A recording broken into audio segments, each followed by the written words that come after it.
កម្មវិធីសម្លេងជនជាតិដើមភាគតិចអ្នកចូលរួមបានបន្តសកម្មភាពយ៉ាងសកម្មដោយផ្ដោតលើការថតវីដេអូនិងការហ្វឹកហាត់រាំប្រពៃណីរបស់ជនជាតិដើមភាគតិចដើម្បីផ្សព្វផ្សាយអំពីវប្បធម៌អត្តសញ្ញាណនិងជីវភាពរស់នៅរបស់សហគមន៍នីមួយៗ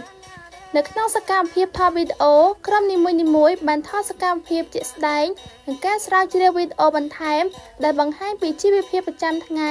ប្រពៃណីទំនៀមទម្លាប់និងការរស់នៅរបស់ជនជាតិដើមភាគតិចនិងបានសម្ភាសចាស់ទុំដែលជាជនជាតិដើមភាគតិចដើម្បីប្រមូលព័ត៌មាននិងរឿងរ៉ាវដែលសំខាន់សម្រាប់ការផលិតវីដេអូឯកសារសកម្មភាពនេះបានជួយឲ្យអ្នកចូលរួមយល់ដឹងបន្ថែមអំពីការផលិតមាតិកាព័ត៌មាននិងការប្រើប្រាស់ប្រព័ន្ធផ្សព្វផ្សាយកាន់តែច្បាស់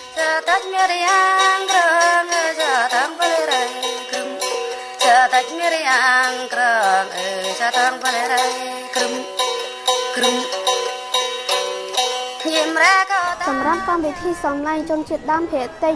នេះបានផ្ដល់អត្ថប្រយោជន៍សម្រាប់បងប្អូនជនជាតិដើមភាគតិចលន់ដូចជាជួយផ្សព្វផ្សាយអំពីវប្បធម៌ទំនៀមទម្លាប់ប្រពៃណីនិងការរស់នៅក្នុងនាមខ្ញុំជាជនជាតិដើមភាគតិចមួយរូបពិតជាសប្បាយរីករាយយ៉ាងខ្លាំងដែលលោកពុកបានបង្កើតកម្មវិធីមួយនេះឡើង Very important because especially for this program very important first for the all indigenous meet each other so they can share about their indigenous community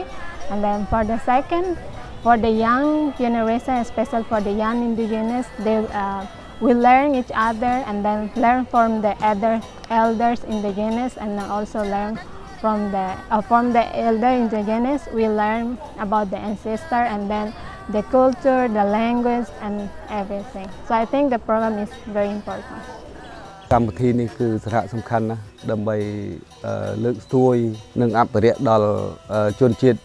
ដើមភាគតិចរបស់គួយពេលខ្ញុំត្រឡប់ទៅវិញខ្ញុំនឹងទៅផ្សព្វផ្សាយដល់សហគមន៍ជនជាតិគួយរបស់ខ្ញុំកុំឲ្យវាបាត់បង់ឲ្យបណ្ដុះបណ្ដាលឡើងវិញបាទសម្រាប់ការសិក្សានៅក្នុងកម្មវិធីសម្លេងជនជាតិដើមភាគតិចនេះវាផ្ដល់អត្ថប្រយោជន៍ដល់បងប្អូនជនជាតិដើមភាគតិចកវែតយ៉ាងខ្លាំងដោយសារវាជួយដាស់តឿនស្មារតីដល់កូនចៅជំនាន់ក្រោយឲ្យយល់ដឹងពីតម្លៃនៃមរតកដូនតាទាំងភាសាជំនឿនិងវប្បធម៌ដើម្បីកុំឲ្យអត្តសញ្ញាណដ៏ថ្លៃថ្លារបស់ខ្លួនត្រូវបានបាត់បង់ទៅតាមសម័យកាល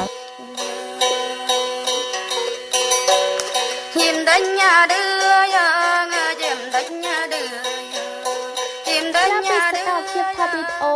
ដែលបង្ហាញពីអត្តសញ្ញាណនិងសិល្បៈវប្បធម៌ដ៏សម្បូរបែបរបស់សហគមន៍ជនជាតិដើមភាគតិចនៅកម្ពុជាច្រដាច់មេរៀងក្រងចាថាងបលរៃគ្រឹមច្រដាច់មេរៀងក្រងចាថាងបលរៃគ្រឹមច្រដាច់មេរៀង